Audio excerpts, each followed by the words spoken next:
Hello good morning dear students.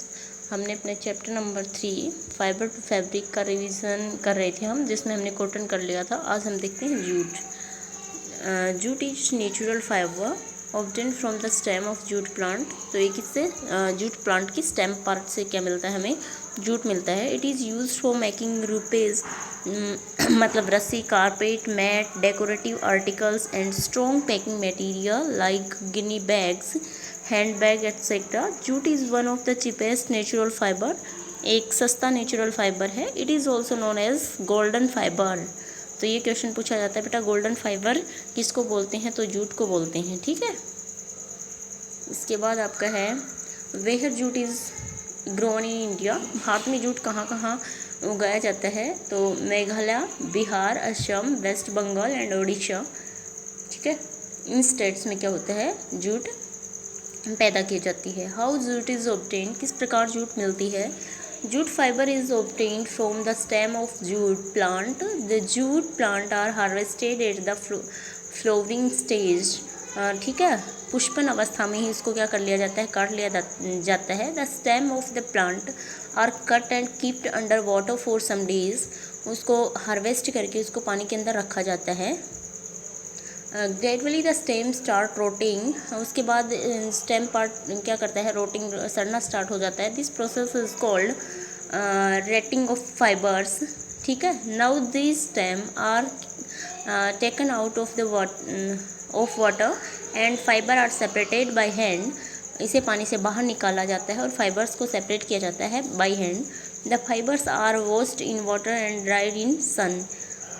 ठीक है, उनको फिर रेसों को धोया जाता है, उसके बाद सन की हीट में उनको सुखाया जाता है। Warm and humid climate is best for grown in jute plant. जो गर्म और जो नम जलवायु होती है वो इस प्लांट के लिए, जूट प्लांट के लिए क्या होती है, फेवरेबल कंडीशंस होती हैं। It grown best on well drained fertile soil. High temperature favour the growth of jute plant. और टेम्परेचर कैसा चाहिए, हाई चाहिए। फिर बेटा ये राइट ट्रू और false, check the point second है, तो ये देख लेना आप। Natural fibres are mainly obtained from plant and animals, ये बिल्कुल राइट बात है। The cultivation of cotton plant required very low temperature, no बेटा ये सही नहीं है। The fruit of cotton plant are called cotton gins, ये भी फॉल्स होगा। Jute is also known as golden fibre, ये बिल्कुल राइट है। Jute fibre is obtained from the fruit of the jute plant, ये तो स्टेम है, आपको सभी को पता है, अभी अभी हमने देखा है। इसके बाद हमने कॉटन कर लिया, जूट कर लिया, और सिल्क देखते हैं। तो सिल्क कौन सा है, नेचुरल फाइबर है, और नेचुरल में भी कौन सा, एनिमल से हमें मिलता है। तो silk is natural fibre, it is produced by certain insects to build their cocoons and webs.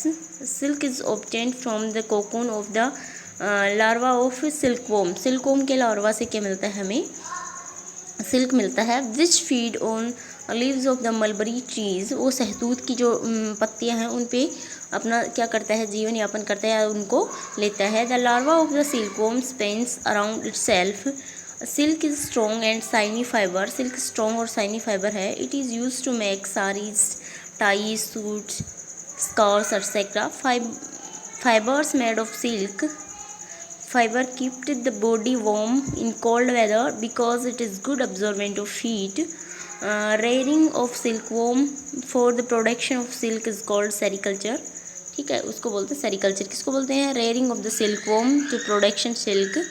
Silk के प्रोडक्शन के लिए क्या करना, जो सिल्कवर्म है उनको, उनकी रेयरिंग करना, सिल्क सेरिकल्चर बोलते हैं बेटा इसको।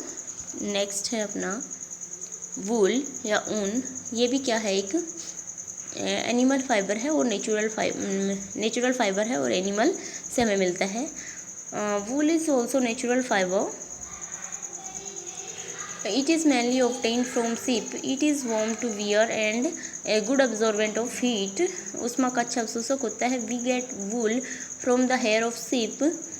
The hair of sheep has certain specific properties making it suitable for textile production. Removing hair from sheep is known as shearing. shearing किसको बोलते हैं, कि भेड़ से उसके बालों को रिमूव करना। ठीक है, wool is use to make a variety of clothing and is woven and knitting. ये दोनों प्रोसेस होती हैं किससे, क्लॉथ फॉर्मेशन की। The wool is removed from the body of the sheep and then packed balls for transforming the mills. उनको mills में भेजने के लिए उनकी क्या बनाई जाती हैं, छोटी छोटी बॉल्स बनाई जाती हैं। The wool so obtained is then cleaned and combed by machines. It is now separated and spun into wool fibers. Wool is used for making sweaters, mufflers, scarves, gloves, blanket वगैरह. It traps the air between the fibers and does not allow the heat from our body to escape. Therefore, we feel warm when we wear woolen clothes in winter. जब हम सर्दियों में ऊनी कपड़े पहनते हैं तो वो क्या करते हैं, ट्रैप करते हैं, हीट को पास नहीं होने देते और हमारी बॉडी को ठंड से बचाए रखते हैं। ठीक है, ये है नेम ऑफ फाइबर्स बेटा, कॉटन, जूट, लाइलॉन, वूल, सिल्क। और ये इनका है ओरिजिन कि प्लांट से मिलते हैं कि एनिमल से, ऑब्टेन्ड फ्रॉम। ठीक है, और ये इनके यूजेस हैं, तो आपको ये देख लेना। आज के लिए इतना है बेटा, नेक्स्ट वीडियो बनाएंगे हिस्ट्री ऑफ क्लॉथिंग और थोड़ा बहुत जो बच गया एक्सरसाइज वगैरह उसके लिए। आज के लिए आपका होमवर्क है कि आप जो पढ़ाए हैं जूट, सिल्क और वूल, इनको अच्छे से लर्न करोगे और इनमें जो डेफिनेशंस आई हैं उनको लिखोगे रफ नोटबुक में, और आज इस चैप्टर के लॉन्ग क्वेश्चंस आप करोगे। ओके, बाय बच्चों।